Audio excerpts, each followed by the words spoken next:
เปลี่ยนแปลงไปมันกินชีวิตเฮาไปกินอายุขัยเฮาไปกินไปแต่ว่าเฮาถือว่าเป็นเกิดมาเป็นบุคคลมีสติปัญญาให้หินตองเบิ่งเฮาต้องกินมันจะเสียหายมันกินเฮาคำว่าเฮากินมันคือเฮาเฮ็ดจังใด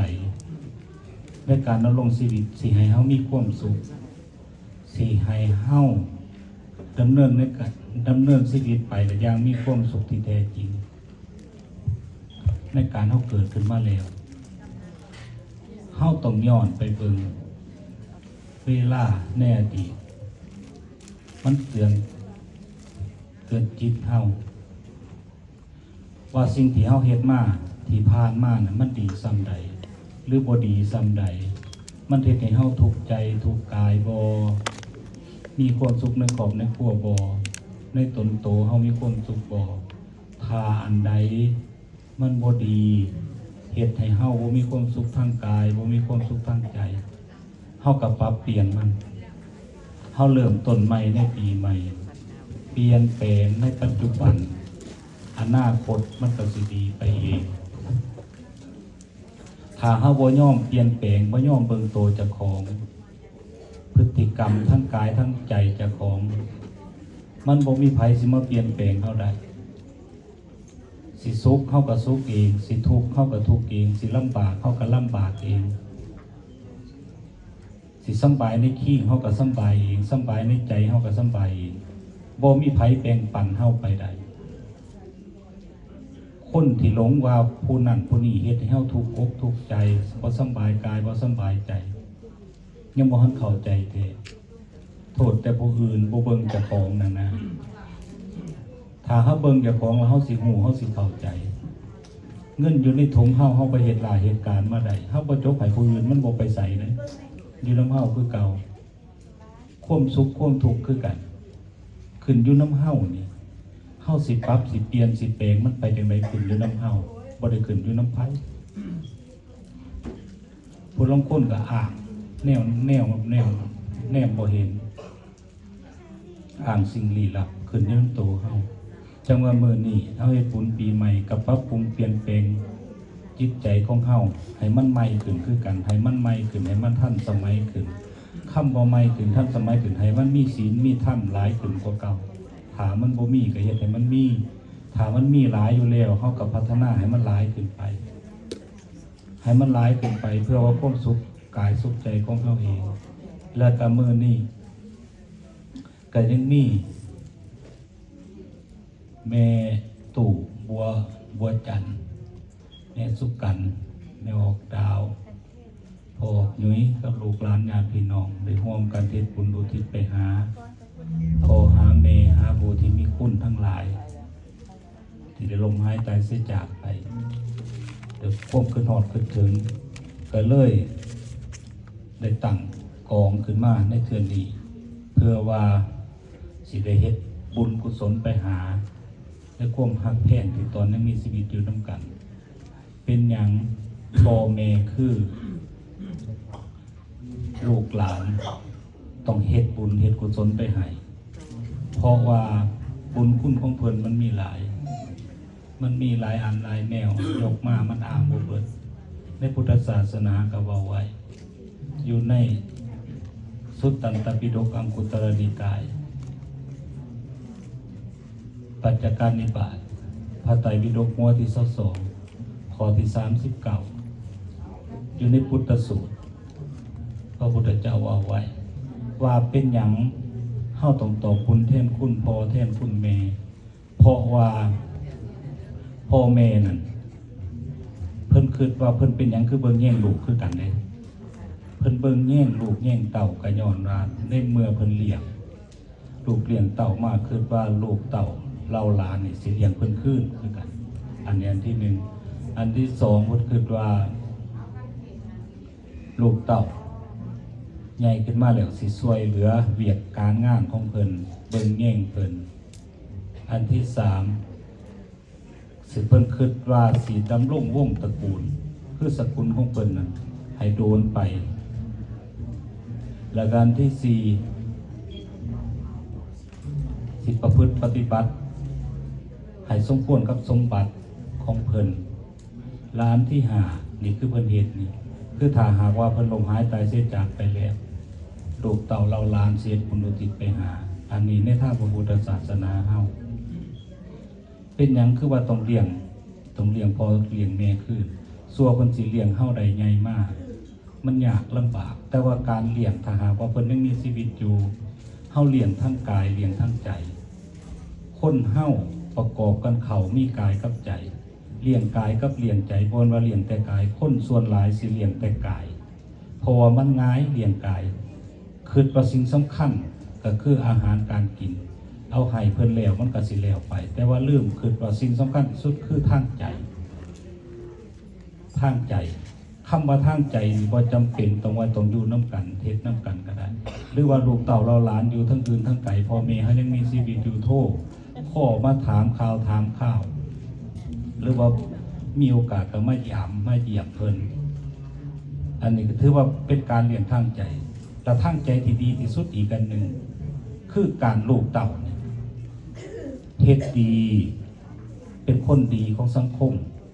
ถือต้องตามหลักกฎหมายบ้านเมืองบ่ไปเบียดเบียนใครช่วยเหลือสังคมไปนำมีศีลมีธรรมนั่นถือว่าเลี้ยงใจพ่อกับแม่ถ้าลูกบ่ดีพ่อแม่เสียใจขนาดใด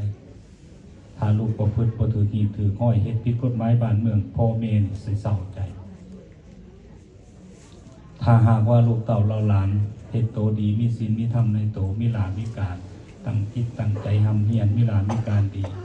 พ่อแม่ก็ดีใจนี่เลี้ยงใจอันที่2คือช่วยเหลือเวียกการงานของพ่อของแม่บ่แม่นว่าอันนี้สมัยโบราณนั่นเป็นอีหลีเลยแต่ว่าสมัยซุมื้อนี้ถ้าสิเฮ็ดให้ง่าย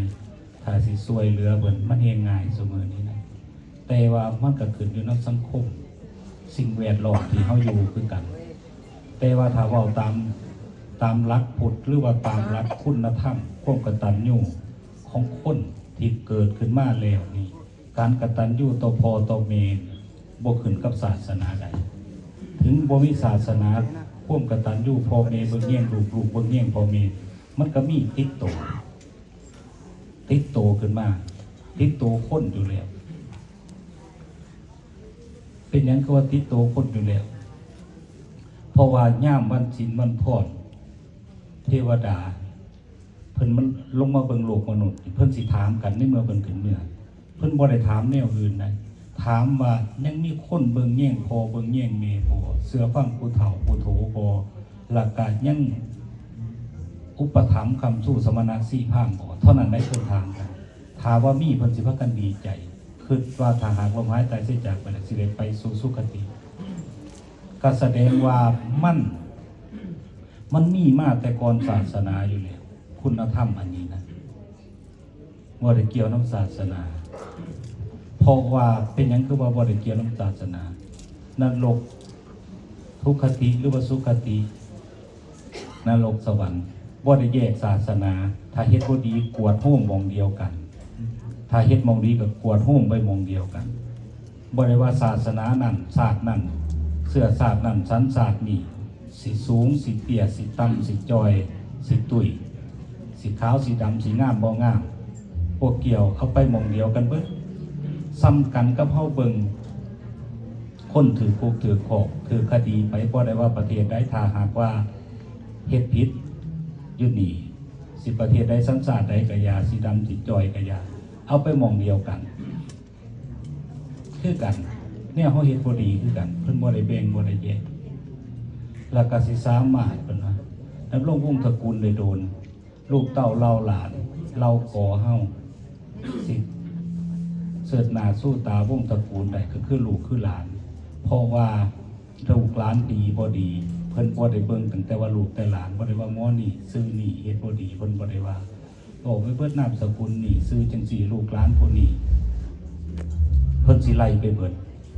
บอกไงว่าเราไล่ไปเบิดเราก่อมาเพราะว่าลูกเต่าเราหลานนั้นมีเลือดพ่อเลือดแม่พ่อกับแม่อยู่ในหางขี้ถ ถ้าโตเจ้าของเฮ็ดดีก็สามารถดำรงไปได้โดนคือกันก็สามารถประพฤติปฏิบัติตนดีสมกับทรัพย์สมบัติที่พ่อแม่สิเอาให้เพิ่นก็เบิ่งอยู่ได้ลูกเก่าพ่อแม่ก็เบิ่งคือกันผู้ลางคนว่าโอ้ยพ่อแม่เฮาเพิ่นบ่ให้อิหยังเฮาดอกเฮามาอยู่สังคมในซุมื้อนี้ในเมืองนี้แห่งเขาบ่ได้ฮู้ซ่ากัน แต่ว่าถ้าเฮาเฮ็ดดีแท้พ่อแม่เพิ่นก็เอาให้คือเก่าทรัพย์สมบัติบ่ว่าบ่ได้เอาให้เด้ในเมื่อเฮาบ่ได้ฮู้ซ่านำเพิ่นบ่ได้เบิ่งแย่งเพิ่นสิให้เพิ่นก็บ่อยากให้คือกันแน่เนาะถ้าเฮาเฮ็ดโตสมกับเพิ่นสิให้เฮาคือกันเฮาสิให้เครื่องให้ของผู้นั้นผู้นี้เฮาก็เบิ่งคือกันเขาเฮ็ดนำเฮาบ่ตาเขาเฮ็ดนำเฮาเฮาก็ให้เขาเฮาก็ช่วยเขา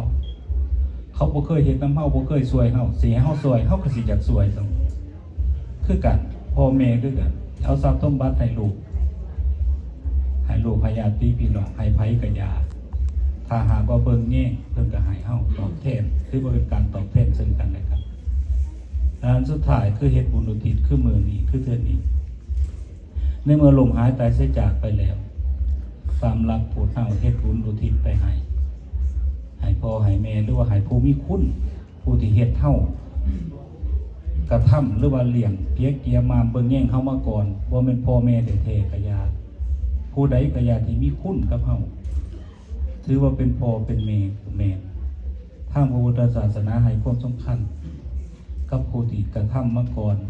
แล้วเฮาย้อนต่อบุญแทนคุณเพิ่นในเมื่อเพิ่นลมหายแต่เสียจากไปแล้วเฮาคือทอดคือถึงเฮาอุทิศไปให้และบุญที่อุทิศไปให้สิได้บ่ได้ถ้าหากว่าเฮาเชื่อว่าบาปมีบุญมีกรรมมีการกระทำสำคัญที่สุดมันต้องได้เพราะว่าเป็นหยังคือว่าได้สิเชื่อบ่เชื่อมันก็มีอยู่แล้วของบ่นี้สิใส่เหตุผลอธิบายแล้วมันยากนอกจากว่าเฮาสิถือสิพอสิประพฤติปฏิบัติตามทางศีลธรรมเฮาสิเห็นเองเก่งเองซ้ำเฮาไปเฮ็ดหลายเหตุการณ์ถ้าเฮาสิเปรียบง่ายๆเฮาไปเฮ็ดหลายเหตุการณ์เฮาก็ได้เงินเฮาบ่ไปเฮาก็บ่ได้ห้องลาห้องการก็บ่ให้เฮาได้ถ้าเฮาบ่ไปคือการกระทำของเฮาสิ่งที่เฮาเฮ็ดไปมันก็มีบ่เราบ่มีแต่ว่าบางสิ่งบางอย่างมันอธิบายบ่ได้ต้องพ่อเองเกิดเองเห็นเองมันจังสิเข้าจิตเข้าใจจังว่ามื้อนี้เฮาเฮ็ดบุญได้หลายอย่างเฮ็ดบุญได้หลายอย่างแล้วอุทิศให้เจ้าของพร้อมอุทิศให้ผู้มีคุณนำเฮาพร้อมอุทิศให้คนที่เฮาฮักเฮาแพงไปนำในเมื่อเฮาเฮ็ดแล้วเฮาได้แล้วเฮามีแล้วเฮาจึงสามารถอุทิศให้ผู้อื่นได้ถ้าเฮาบ่มีแล้วเฮาบ่สามารถให้ได้คือกันกับเงินกับคำลูกหลานมาขอเงินขอคำนำเฮาสิได้ให้เฮาก็บ่ให้บ่ได้เฮาบ่มีอันนี้คือกันในเมื่อเฮาเฮ็ดบุญแล้วเฮาได้บุญแล้วเฮาอุทิศให้เพิ่นก็จังได้มันก็จังมีให้จังมีได้แล้วก็เฮาสามารถตื่นเต็มเฮาไปได้พร้อมจังว่ามื้อนี้ผู้ขาก็บอกสมมาภาควรกับสมควรกับเวลาก็ขออาดานเอาคุณพระพุทธคุณพระธรรมคุณพระสงฆ์คุณอรหันตเจ้าทั้งหลายคุณอริยะสงฆ์เจ้าทั้งหลายจงมาปกปักรักษาคุ้มครองบ่ออกไม่ออกที่ได้มาร่วมกันเฮ็ดบุญในเทื่อนี้หากหวังสิ่งใดประการใดถึกสอบประกอบโดยธรรมสมควรกับศีลธรรมที่เฮาประพฤติปฏิบัติมาก็ขอให้ออกไม่ออกจงสำเร็จสุขุสุขคนด้วยเถิด สาธุลำดับต่อไปขอเจริญพร